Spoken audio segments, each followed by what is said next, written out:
आज भारतीय विकास परिषद मुख्य शाखा बाड़मेर और वीर दुर्गादास शाखा के इस संयुक्त कार्यक्रम में युवा दिवस के इस पावन दिवस पर आप सभी युवाओं का हार्दिक स्वागत और अभिनंदन। आज हमारे बीच में विवेकानंद जी ने जिस भगवत दर्शन का विदेशों में प्रचार करके भारत को विश्व गुरु का स्तर दिलवाया, उसी भगवत गीता को कोर्स में लागू करवाने के उद्देश्य से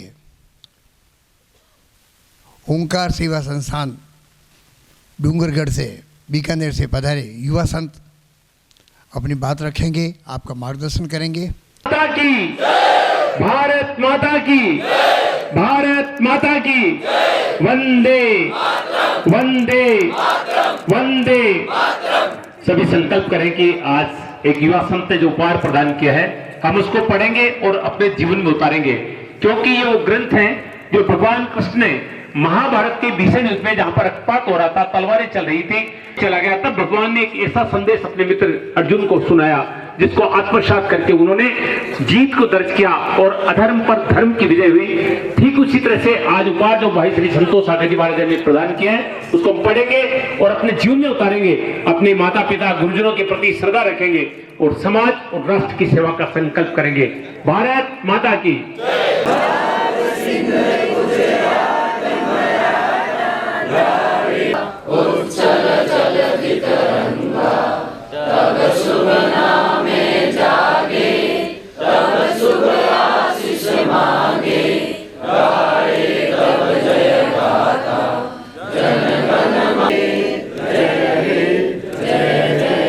बोले भारत माता की।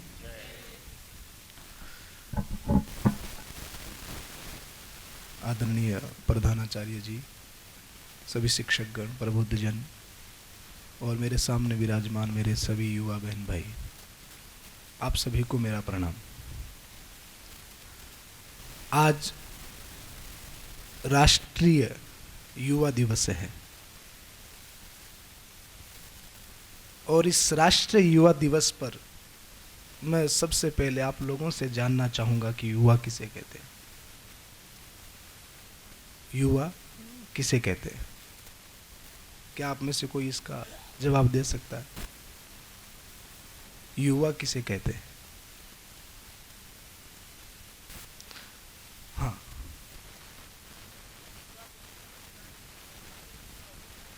वाले कल के बारे में सोचें, इनके बारे में विचार करें और उन्हें सपनों को साकार करने के लिए प्रयत्न करें। बहुत सुंदर। क्या नाम भैया आपका? आशीष जी। बहुत बिल्कुल, बहुत सुंदर। युवा वो है जो ऊर्जावान है, कुछ करने की क्षमता है, जो नया निर्माण कर सकता है और नया आविष्कार कर सकता है। 90 साल की आयु में भी कोई व्यक्ति अगर ऊर्जावान है तो आप उसको युवा कह सकते हैं, और 20-25 वर्ष की उम्र में भी कोई मायूस है, उदास है, डिप्रेशन में है, एंजाइटी का शिकार है, तो वो बूढ़ा है, वो युवा नहीं है, वो वृद्ध है। स्वामी विवेकानंद का एक बहुत ही फेमस एक कोट रहा, उसमें उन्होंने कहा कि उठो, जागो और तब तक न रुको जब तक लक्ष्य की प्राप्ति न हो जाए। ये उनका एक प्रसिद्ध स्लोगन रहा है। आज स्वामी जी के विषय में मुझे बोलने के लिए कहा गया, तो स्वामी विवेकानंद जी के विषय में जितना बोला जाए उतना ही कम ही पड़ेगा। वो भारत के एक ऐसे युवा हैं जिन्होंने युवाओं को एक उत्कृष्ट दर्शन दिया है। स्वामी विवेकानंद जब शिकागो सम्मेलन के लिए जा रहे थे और भारत को विश्व गुरु बनाया, तो उन्होंने उससे पहले बहुत अध्ययन किया, बहुत स्टडी की, और मेधावी बुद्धि थी उनकी, जो एक बार पढ़ लेते थे वो उनको याद हो जाता था। तो स्वामी विवेकानंद ने माँ शारदा से कहा कि माँ, अब मैं जा रहा हूँ विदेश में सनातन संस्कृति का प्रचार करने के लिए, तो अगर आपकी आज्ञा हो तो मैं जाऊं। तो माता शारदा से उन्होंने कहा, तो माँ शारदा ने कहा कि जरूर आप जाओ, पर एक काम करो, आप मुझे एक चाकू ला करके दो। तो स्वामी विवेकानंद ने माँ शारदा को चाकू ला करके दिया और चाकू पकड़ाया माँ शारदा के हाथ में। तो माँ शारदा ने कहा, विवेकानंद आप पूर्ण तरीके से तैयार हो, आप अब सनातन संस्कृति का प्रचार करने के लिए जा सकते हो। तो स्वामी विवेकानंद ने कहा कि माँ ये क्या, आपने मेरे से चाकू मंगाया, मैंने आपको चाकू दिया, आपने न तो मुझसे कुछ पूछा न कुछ कहा, और आपने मेरे को जाने की विदा दे दी। माँ शारदा ने कहा कि इस चाकू में ही तुमने बता दिया कि तुम्हारा सेंस, तुम्हारा ज्ञान और तुम्हारा व्यवहार कैसा है। अन्य कोई और व्यक्ति अगर चाकू पकड़ाता तो हो सकता है कि चाकू का जो लकड़ी वाला हिस्सा है वो अपने हाथ में रखता और तीखा हिस्सा है वो मुझे पकड़ाता, पर आपने तीखा हिस्सा अपने हाथ में रखा और पीछे जो लकड़ी का हिस्सा है वो मुझे पकड़ाया। यानी कि आपके व्यवहार में ये साफ साफ झलकता है कि आप अपने आप को कष्ट दे सकते हो पर किसी दूसरे को कष्ट नहीं दे सकते। तो ये जो भावना है, ये जो व्यवहार है, इस सनातन संस्कृति का व्यवहार है। स्वामी विवेकानंद की एक छोटी सी परीक्षा और स्वामी विवेकानंद निकल गए सारे देश के, राष्ट्र के और अंतर्राष्ट्र के युवाओं को यह समझाने के लिए कि उठो, जागो और अपने लक्ष्य की प्राप्ति तक मत रुको। अब बात है लक्ष्य की, जिसको आप गोल कहते हो। तो ये लक्ष्य प्राप्ति क्या है? लक्ष्य किसे कह सकते हैं? क्या बड़ी बिल्डिंग या बड़ी नौकरी या बड़ा बैंक बैलेंस यही लक्ष्य है? नहीं, ये लक्ष्य नहीं है। ये एक नीड्स है, हमारी आवश्यकताएं हैं हमारी। तो कर्मठ कर्म करने वाला व्यक्ति बहुत सरलता से, बहुत आसानी से इस नीड्स को पूरा कर सकता है। इससे सबसे पहली जरूरत हमारी क्या है कि हमारे पास में घर हो, गाड़ी हो, मकान हो, खाने को अन्न धन की कमी न हो, सारी व्यवस्थाएं हमारी सुचारू रूप से चलती रहे। ये नीड्स हैं और ये पूरी हो सकती है। आप देखेंगे कि इसी भारत में 50, 60, 70% तक युवा ऐसे हैं जो 15-20 हजार रुपए की नौकरी के लिए भी मारे मारे फिरते हैं। गलत तो नहीं कह रहा?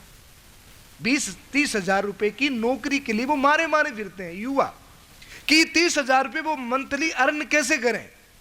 और इसे भारत में 25-20% युवा ऐसे भी हैं जिनके पीछे यूरोपियन, विदेशी कंट्रीज, विदेशी कंपनियां अपना बड़ा सारा पैकेज लेकर के पीछे पीछे घूमती है कि प्लीज आप हमारी कंपनी को ज्वाइन कर लो। ये क्षमता हम सब के अंदर में होती है, हम सब इस क्षमता को बना सकते हैं, बढ़ा सकते हैं। आप जितने मल्टी टैलेंटेड होते जाएंगे, जितना आपको दुनिया भर का नॉलेज होगा, तो आपकी वैल्यूज उतनी बढ़ती जाएगी। बात यहां पर हो रही है लक्ष्य की, कि हम अपने लक्ष्य को प्राप्त कैसे करें। आदमी, एक होता है विश्वास और एक होता है अंधविश्वास। अंधविश्वास और विश्वास में अंतर क्या है? मुझे एक बहुत सुंदर सी एक स्टोरी मुझे याद आ रही है।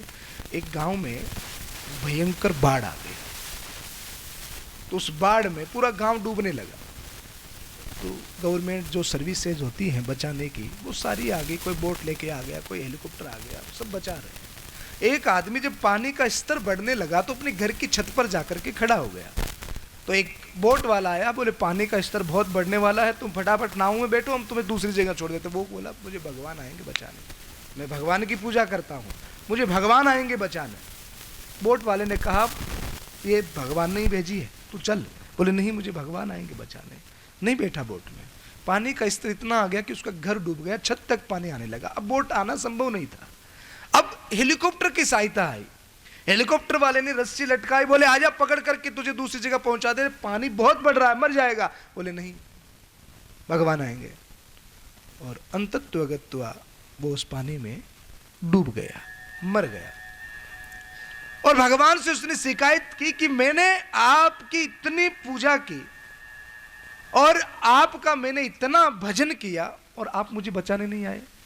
भगवान ने उसको एक चांटा लगाया और उससे कहा कि बेवकूफ, नाव किसने भेजी थी? मैंने ही भेजी थी। तू नाव में नहीं बैठा, फिर भी मैंने तेरा ख्याल रखा, फिर मैंने हेलीकॉप्टर भेजा, फिर भी तू नहीं गया। वो किसने भेजा? मैंने ही भेजा। भगवान क्या करते हैं?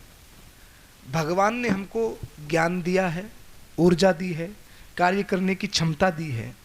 इससे आगे भगवान क्या करता है? भगवान हमसे कोई अलग थोड़ी ना है। पानी से लहर अलग है क्या? भगवान की और हमारी दूरी कितनी है पता है? अगर इस दुनिया में हमारे पास सबसे नजदीक कोई है तो ईश्वर की सत्ता है। हमारे पास सबसे नजदीक कोई है तो भगवान है। कितना नजदीक है? जितना पानी से लहर नजदीक है। इसके अलावा भगवान ज्यादा कुछ नहीं करते हैं। भगवान ने आपको कार्य करने की क्षमता दी है, ऊर्जा दी है।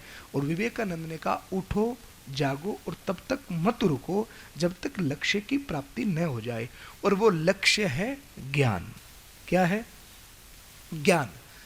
इस दुनिया में हजारों लाखों उदाहरण ऐसे हैं जिन्होंने पूरे विश्व को जीता है, पर सबसे चैलेंजिंग होता है अपने आप को जीतना।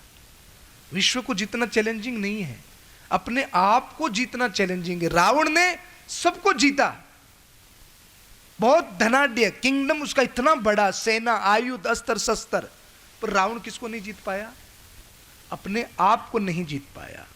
तो ज्ञान की क्षमता है ऊर्जा, एक लीडरशिप, एक नेतृत्व, ज्ञान की प्राप्ति। और ये ज्ञान की प्राप्ति ही हमारा सबसे सुंदर लक्ष्य होना चाहिए। ज्ञान 3 प्रकार का होता है। ध्यान से सुनना मेरी बात को। अगर ये बात समझ में आ जाएगी तो आप भगवान को अपने पास में महसूस करोगे और एक दिव्य ऊर्जा आपको प्राप्त होगी। 3 प्रकार के ज्ञान में सबसे पहला ज्ञान है बुद्धि जनित ज्ञान। क्या कहेंगे? उससे पहले एक ज्ञान की कैटेगरी आती है जो बचपन से ही शुरू हो जाती है, उसको हम कहते हैं इंद्रिय जनित ज्ञान। क्या कहते हैं? और इसके बाद में ज्ञान की एक तीसरी कैटेगरी आती है जिसको कहते हैं आत्म ज्ञान। जिसको ये तीसरी कैटेगरी ज्ञान की प्राप्त नहीं होती वो दुनिया के 85% लोगों में सम्मिलित होते हैं। 85% लोगों में 15% लोग इस दुनिया में ऐसे हैं जो लीडरशिप करते हैं, नेतृत्व करते हैं और अपने जीवन को जागृत अवस्था में जीते हैं। बाकी 85% लोग कीड़े मकोड़ों की जिंदगी जन्म लेते हैं और खटते खटते मर जाते हैं। और वो 85% लोगों के लिए स्वामी विवेकानंद का उद्बोधन नहीं है। उन 85% लोगों के लिए मेरा उद्बोधन नहीं है। ये महापुरुषों का जितना भी उद्बोधन है ये सिर्फ उन 15% लोगों के लिए है जो अपने आप के लक्ष्य को प्राप्त करना चाहते हैं, जो कुछ अपने जीवन में करना चाहते हैं, जो मानव जीवन की उपलब्धियों को प्राप्त करना चाहते हैं। तो इंद्रिय जनित ज्ञान क्या है? बोले जो हमने आंखों से देखा, जो हमने कानों से सुना, जो हमें बचपन से ही प्राप्त होने लग जाता। ग्लास पड़ी है, मम्मी ने कहा बेटा इस चीज को ग्लास कहते हैं। मम्मी ने कहा बेटा ग्लास ला, हाथ से इशारा किया, बच्चे ने आंख से देखा, कान से सुना, ओ इस चीज को ग्लास कहते हैं। ये कब से शुरू हो जाता है? बचपन से ही शुरू हो जाता है। बेटा दादाजी को प्रणाम कर, मां ने इशारा किया, बेटे ने देखा, ओ इनको दादाजी कहते हैं। इंद्रिय जनित ज्ञान बचपन से ही प्रारंभ हो जाता है। हमने देखा, बचपन से सुना कि सूर्य उदय होता है और सूर्य अस्त होता है। आंखें देखती है, सूर्य उदय होता है, सूर्य अस्त होता है। पर अब अगर इसको बुद्धिक ज्ञान से तुलना करें दूसरे लेवल से, तो बुद्धिक ज्ञान क्या होता है? सूर्य उदय अस्त होता है क्या भाई? नहीं होता। क्या होता है? पृथ्वी घूमती है। ये क्या है? ये है बुद्धि जनित ज्ञान। आप स्कूल में नर्सरी से लेकर कोई LLB, कोई MBA, कोई IIT, कोई IIM, जितनी डिग्रीज आप लेते जाओगे आपका बौद्धिक जनित ज्ञान उतना ही बढ़ता जाएगा। पर स्वामी जी जिस लक्ष्य की बात कर रहे हैं वो बौद्धिक ज्ञान नहीं है और वो इंद्रिय जनित ज्ञान भी नहीं है। स्वामी जी जिस लक्ष्य की प्राप्ति के लिए बात कर रहे हैं कि उठो जागो, निश्चित जिस आप एक बार स्वामी विवेकानंद के तल पर खड़े रह करके सोचिए कि जिस आदमी ने अपना सब कुछ छोड़ा हो राष्ट्र के लिए, देश के लिए, तो वो आदमी धन के लक्ष्य की तो बात नहीं कर सकता, वो बैंक बैलेंस के लक्ष्य की तो बात नहीं कर सकता कि बैंक बैलेंस, धन, बड़ी गाड़ी या बड़ी कोठी हमारा लक्ष्य है। तो अपने आप को स्वामी विवेकानंद के तल के ऊपर खड़े करके सोचो कि स्वामी जी ने जिस लक्ष्य की बात की कि उठो जागो तब तक मत रुको जब तक लक्ष्य की प्राप्ति न हो जाए। और वो लक्ष्य क्या है? बोले स्वयं को जानना ही वो लक्ष्य है, अपने आप को जानना ही वो लक्ष्य है, जिसको हम लोग कहते हैं आत्मज्ञान। और वो आत्मज्ञान स्वामी विवेकानंद ने एक चीज के ऊपर बड़ा फोकस किया था। अगर आप लोगों को पता हो तो स्वामी विवेकानंद ने एक चीज पर बहुत ज्यादा जोर दिया था, और उस चीज का नाम है एकाग्रता, फोकस, ध्यान, एकाग्रता। आज युवाओं की एक प्रॉब्लम है, और वो प्रॉब्लम हमारे मन की है। हमारे मन में पूरे दिन भर में 1 करोड़ से भी ज्यादा विचार आते हैं, और उन 1 करोड़ विचारों में से, थॉट्स में से मुश्किल से 1-2 विचार स्वयं के लिए होते हैं। इस बात को बड़ा गहराई से लीजिएगा। करोड़ों विचार, हमने एक फिल्म देखी, एक पिक्चर में 1000 विचार हमको दे दिए। ये हीरोइन कौन थी, ये हीरो कौन था, इसने एक्टिंग ऐसे क्यों की, ये नहीं हुआ, ये होना चाहिए, वो नहीं हुआ। बहुत सारे थॉट्स एक पिक्चर से आ जाएंगे। बाहरी आवरण के हजारों थॉट्स हमारे अंदर आते हैं, पर एक भी विचार नहीं हुआ जिस विचार को हमने अपने लिए सोचा हो। हमने ये सोचा हो कि भाई मैं आज, मेरी उम्र हो गई 30 साल की, 25 साल की। पहले सनातन धर्म में आयु का एक वर्ग था 100 वर्ष का, 100 वर्ष मान्यत आयु थी। अब आपको पता है कितनी हो गई? 80 वर्ष के लगभग हो गई। अब 80 वर्ष आयु हो गई, कई तो 60-65 में निपट जाते हैं। तो अब आप कल्पना करिए कि समय तो बहुत कम है हमारे पास में, 30-25 वर्ष हमारे निकल गए, और यूं ही आगे का समय भी निकला जा रहा है और निकल जाएगा, देखते देखते निकल जाएगा। तो हमारा उद्देश्य क्या है? हम अपने लिए कभी मन में ये विचार करें। एक मारवाड़ी भाषा का एक स्लोगन मैं आपको सुनाता हूँ, एक बड़ी सुंदर सी बात है, अगर आपके समझ में आए तो। किसी संत ने लिखा है कि मन की खटपट अटपटी, बोलिए ना, मन की खटपट अटपटी। खटपट समझते हैं ना? मन की खटपट अटपटी, झटपट लखे न कोई। यानी कि मन की स्थिति को जल्दी से समझना बहुत मुश्किल है। मन की खटपट अटपटी, झटपट लखे न कोई, और जे मन की खटपट लखे तो झटपट दर्शन होए। समझ में आ गया?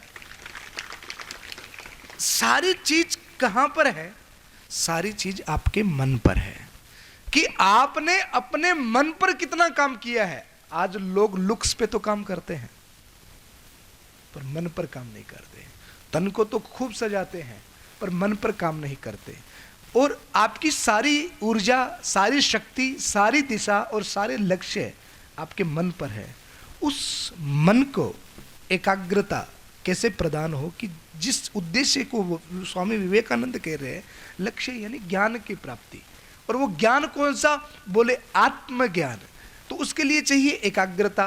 तो आज जितने युवा मेरे पास बैठे हैं, इधर मेरी बहनें बैठी है, इधर भाई लोग बैठे हैं, तो मैं ज़्यादा नहीं कहूँगा, पर लड़कियाँ, आज वर्तमान जो युग है, लड़कियों को फैशन और लड़कों को व्यसन, ये 2 चीज आप अपने आप के शत्रु बन जाते हैं। आपको ये पता ही नहीं है कि जो बाहरी आवरण पर आप काम कर रहे हो, आज हमारा ध्यान बुक्स पे कम है और लुक्स पे ज्यादा है। तो ये जो बाहरी आवरण है, ये आपको कमजोर करता है। 2-5 वर्ष तो ये ठीक लगता है, फैशन और व्यसन, पर उसके बाद में ये दुख देने लग जाता है। तो हमें काम करना है अपने मन पर, अपने मन को शक्ति और एकाग्रता देनी है। और मन को शक्ति और एकाग्रता का ज़्यादा नहीं, मैं एक सूत्र आपको दूंगा, और भी सूत्र हो सकते हैं, पर एक सूत्र मैं आप सबको देख करके देना चाहूँगा। मन की एकाग्रता का एक सूत्र है, गीता का एक श्लोक है, शायद 16वें अध्याय का है, आहार शुद्धो सत्व शुद्धि। आहार हमारा 3 प्रकार से हम लेते हैं। सभी युवा इस बात को गहराई से सुनेंगे। तीन प्रकार से आहार लेते हैं। एक आहार जो हमने मुख से लिया, जो हमने खाया, यानी कि सुबह से लेकर शाम तक आप जो खा रहे हो उसका सीधा सीधा असर आपके मन पर पड़ता है। ये आप इतनी गहराई से चिंतन करें। अगर आप वास्तविकता में ऊर्जावान होना चाहते हैं और अपनी मेधावी बुद्धि को जागृत करना चाहते हैं और इस जीवन में आकर कोई बड़ा लक्ष्य लेना चाहते हैं, कुछ करना चाहते हैं, तो सबसे पहले आपको आहार पर ध्यान देना है कि मुझे क्या खाना है और क्या नहीं खाना है। ये इतना बड़ा विज्ञान है कि पूरे विश्व को अगर किसी ने आहार का विज्ञान दिया है तो वो भारत ने दिया है। हमें क्या खाना है, कब खाना है, कितना खाना है, अगर ये बात समझ में आ जाए तो बहुत बड़ी क्रांति आपके जीवन में आ सकती है। एक आहार जो हमने मुख से लिया, दूसरा आहार हम लेते हैं आंख से। समझ में आ रही है बात? मोबाइल सबके पास में है, फ्रीडम भी है, रिचार्ज भी फुल है। अब बात यह है कि अब उसमें हमें देखना क्या है। हाँ, हंस लो, हंसोगे मुझे पता है। अब हमें यह है कि उसमें हमें देखना क्या है, और जो हम आंख से देखते हैं वैसे व्यक्तित्व हमें नहीं पता पड़ता। ये मन इतना बड़ा शत्रु है कि हमेशा हमारे विरोध में चलता है, और ये अंध है। मन को क्या कहा पता है? अंध कहा। ये अपने लिए, स्वयं के लिए अंध है, और इतना बड़ा शत्रु है। कितना बड़ा शत्रु? बोले मन की गति चंद्रमा के जैसी है। कैसी है बोलो ना?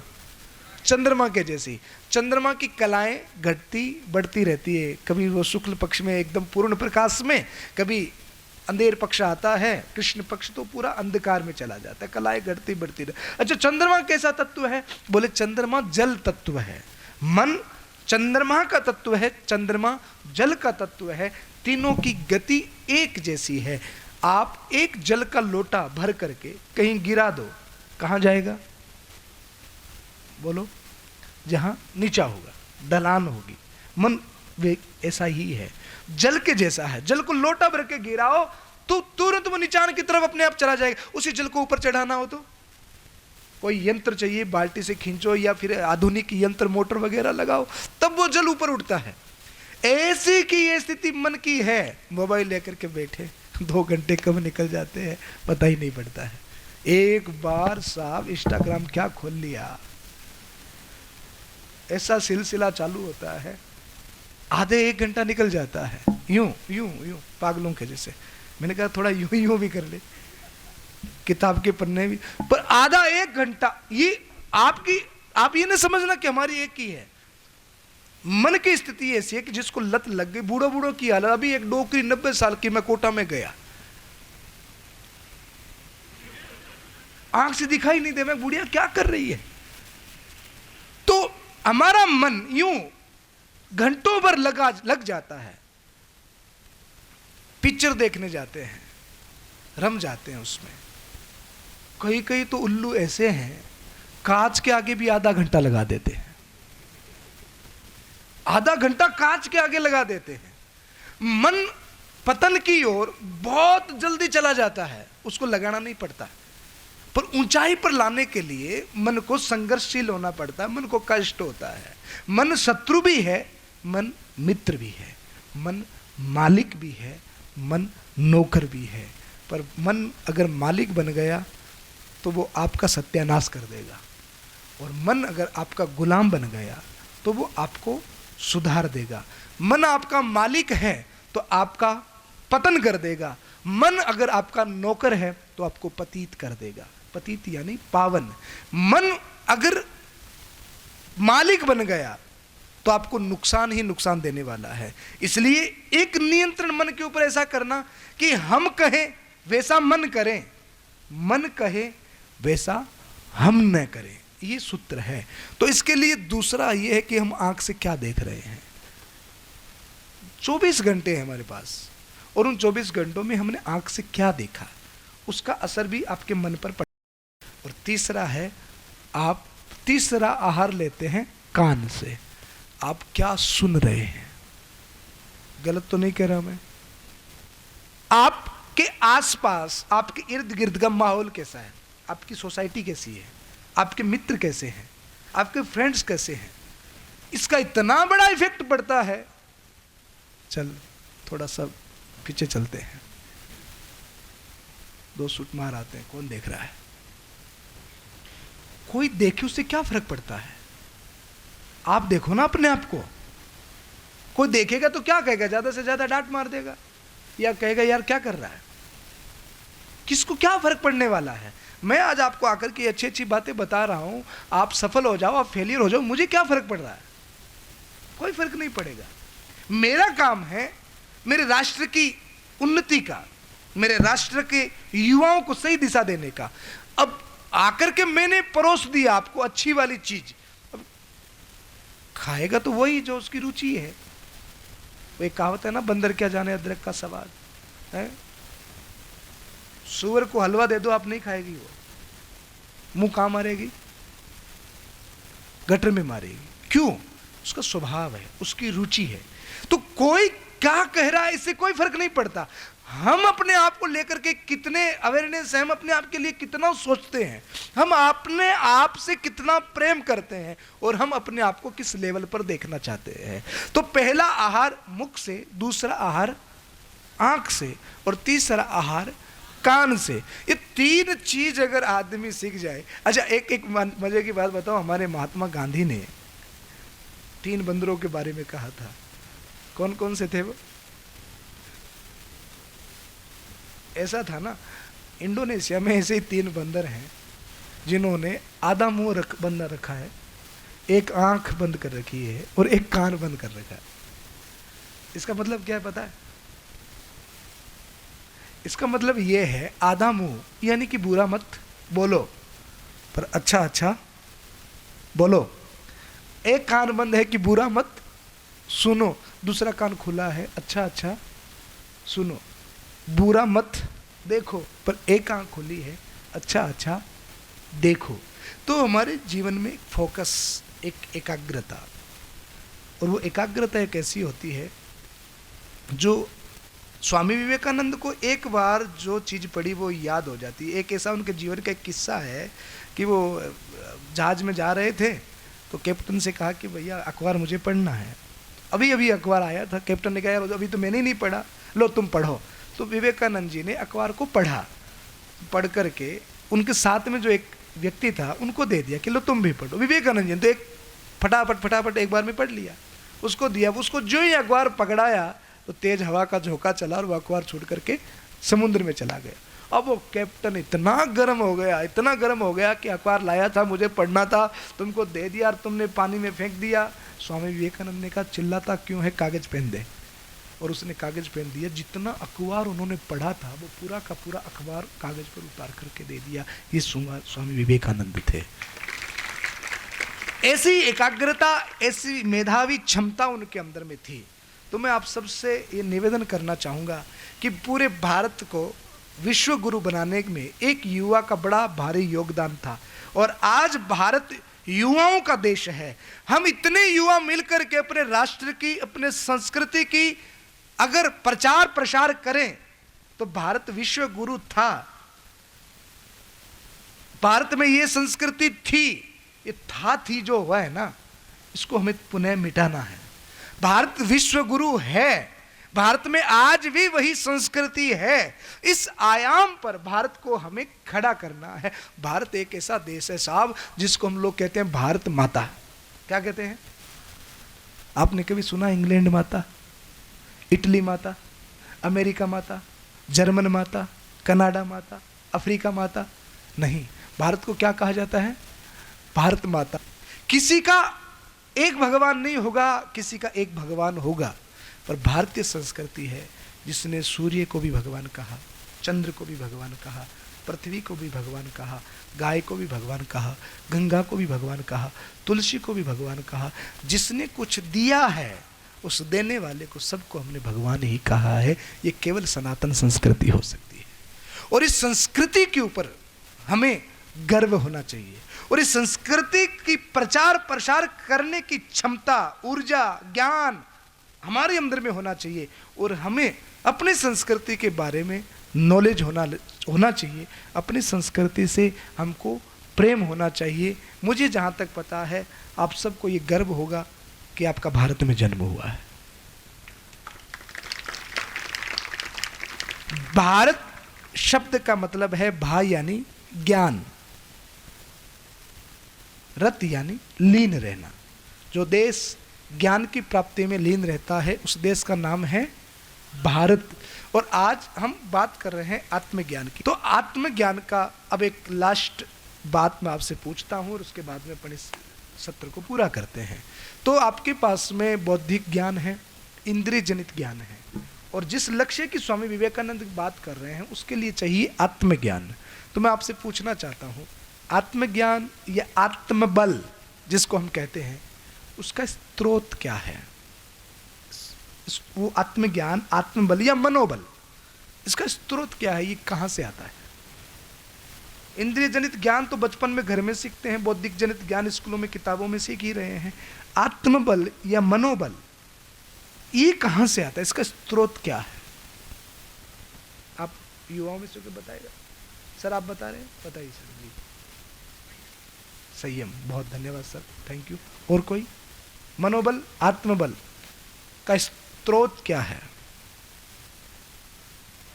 ध्यान, ध्यान, संयम, ध्यान। आप में से बहने कोई बताएगी? आप आत्मबल, मनोबल। हाँ बेटा आप बताओ। एकाग्रता, थैंक यू, बहुत सुंदर जवाब। संयम, ध्यान और एकाग्रता। और आत्मबल, मनोबल को बढ़ाने के लिए योग, सत्संग, कितनी सारी बातें आ गई है ना। एक सवाल है कि मनोबल कैसे बढ़ता है, आत्मबल कैसे बढ़ता है? बहुत सारी प्रतिष्ठा, पद, पैसा, धन, बल सब होने के बाद में भी आदमी उदास है, डिप्रेशन में है, सुसाइड कर लेता है। आत्मबल की हम बात कर रहे थे। आत्मबल, मनोबल को बढ़ाने के लिए जितने बातें आपको सुनाई दी, एकाग्रता, संयम, ध्यान, ये सारी चीजें मनोबल को बढ़ाने का काम करती है। मेडिटेशन भी मनोबल को बढ़ाने का काम करते हैं। एक बहुत दिव्य ग्रंथ श्रीमद् भगवत गीता। तो भगवत गीता किस किस के घर में है? पढ़ा है किसी ने भी? किसी ने भी पढ़ा है? अरे वाह, एक हाथ ऊपर हुआ। खड़े हो जाओ भैया, आ जाओ, आगे आ जाइए। थैंक यू, ताली बजाओ इनके लिए। वो माइक लीजिए ना। क्या नाम भैया आपका? ललित कुमार भूतड़ा। मुंदड़ा जी, भूतड़ा जी। अब आप गीता के विषय में एक कोई श्लोक आता है आपको? इनके एटीट्यूड से मुझे पता लग रहा है कि पूरी गीता याद है। कर्मण्येवाधिकारेषु मा फलेषु कदाचन मा कर्म फलितरुणते संगस्तु कर्माणि। इसका मीनिंग भी बता दीजिए सर।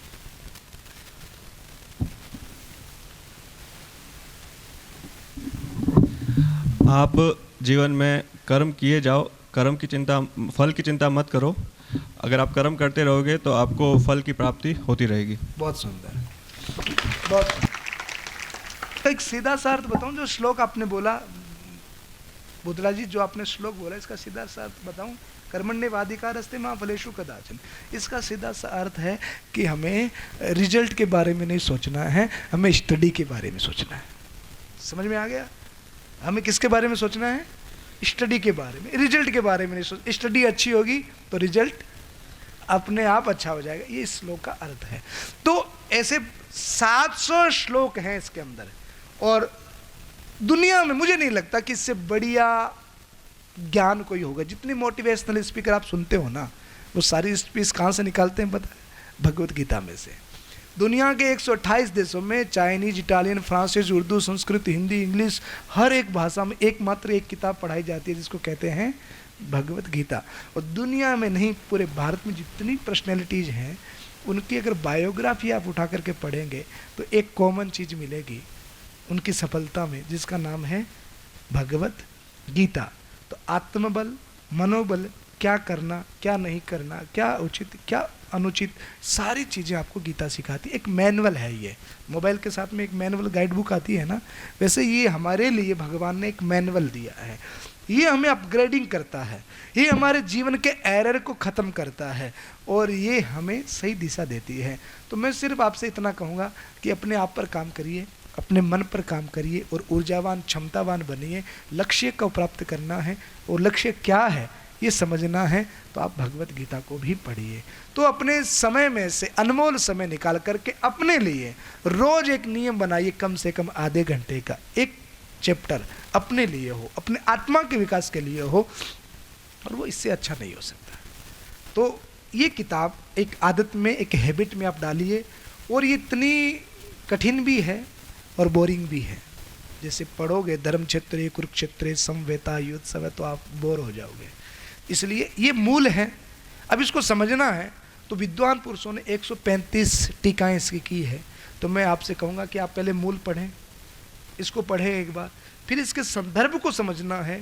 तो बहुत सारे महापुरुष जैसे बाल गंगाधर तिलक, उन्होंने भी एक गीता, इसी गीता का उन्होंने अर्थ किया है, उसको समझाया है, उसकी बारीकी को समझाया है। एक हमारे भारत के एक विद्वान संत हुए स्वामी अखंडानंद जी महाराज, उन्होंने भी इस गीता को बहुत बढ़िया तरीके से समझाया है। और एक संत और हुए अष्टावक्र, उन्होंने भी इस गीता को बहुत ढंग से समझाया है। तो आप इस मूल को पढ़ करके उन संगीताओं को ला करके रोज स्टडी करें। आप देखेंगे ज़्यादा नहीं, पूरे 6 महीने तक आपने गीता का अध्ययन किया, आप देखेंगे कि 6 महीने में एक उत्कृष्ट व्यक्ति से आप मिलेंगे जो आपके अंदर में छुपा हुआ है। अक्सर उस व्यक्ति से मिल नहीं पाते हैं, दुनिया से तो मिल लेते हैं, पर हमारे अंदर में जो एक भव्य व्यक्तित्व बैठा है, उस व्यक्तित्व से हम नहीं मिल पाते। उससे मिलने के लिए आपको गीता का अध्ययन करना चाहिए। तो आज ये मैं अगर बुक आपको गिफ्ट करके जाऊं तो आप लेंगे? कौन कौन लेगा? पक्का? फिर क्या करेंगे? बहने घर ले जा करके दादी को तो नहीं, दादी लोग कह लाइए हैं, पढ़ेंगे पक्का। और इसको रखेंगे कहाँ पर? अच्छा, स्कूल की किताबें मंदिर में रखते हैं क्या? अभी हमने 1 साल पहले एक आंदोलन चलाया था कि गीता कोर्ट में न हो, कोर्स में हो। आप देखोगे कोर्ट में किसके ऊपर कसम खिलाई जाती है? गीता पर। तो मेरा ये भाव था कि अगर ये पहले पढ़ लें तो कोर्ट तक जाने की आवश्यकता ही नहीं पड़ेगी, ठीक है ना। पहले नहीं पढ़ते तो फिर कोर्ट में जाकर के कसम खानी पड़ती है। तो हमने ये आंदोलन चलाया, केंद्र सरकार को हमने सैकड़ों पत्र लिखे, गवर्नमेंट, राजस्थान गवर्नमेंट को भी लिखे, और 1 साल से अविरम हमारा अनुष्ठान, आज मुझे 10 महीने हो गए घर से निकले हुए, लगातार चल रहा हूँ मैं, और 3 लाख युवाओं से अभी तक मिल चुका हूँ। और मेरी यात्रा पूरी भी नहीं हुई, और उससे पहले ही केंद्र सरकार ने NCERT में भगवद गीता को लागू कर दिया है। अब आने वाले कोर्स में भगवद गीता पढ़ाई जाएगी हमारे स्कूलों में, कॉलेजों में, बच्चों को 6ठी क्लास से लेकर 12th क्लास तक। और जीके के भी कुछ चैप्टर में भगवद गीता आने वाली है 2023 से। तो ये अच्छी बात है ना कि हमारे स्कूलों में ये दिव्य ग्रंथ पढ़ाया जाएगा। तो आप उसकी स्टडी पहले से करें, आप इसको पढ़ें और अपने जीवन में उतारें। और किसी को कभी गिफ्ट करना हो तो क्या गिफ्ट करेंगे? भगवद गीता। ये दुनिया का और हमारे परमात्मा कृष्ण का दिया हुआ, और ये किसी धर्म या रिलीजन संबंधित किताब नहीं है। आप डॉक्टर, इंजीनियर कुछ भी बन जाना, पर आप पहले एक अच्छे इंसान कैसे बन सकते हो वो आपको गीता सिखाती है। पर्सनैलिटी डेवलपमेंट कोर्स है पूरा ये। तो आप गीता को पढ़ें। तो आज मैं ये आपको गिफ्ट दे करके जाता हूँ। जय हिंद, जय भारत, नमस्कार।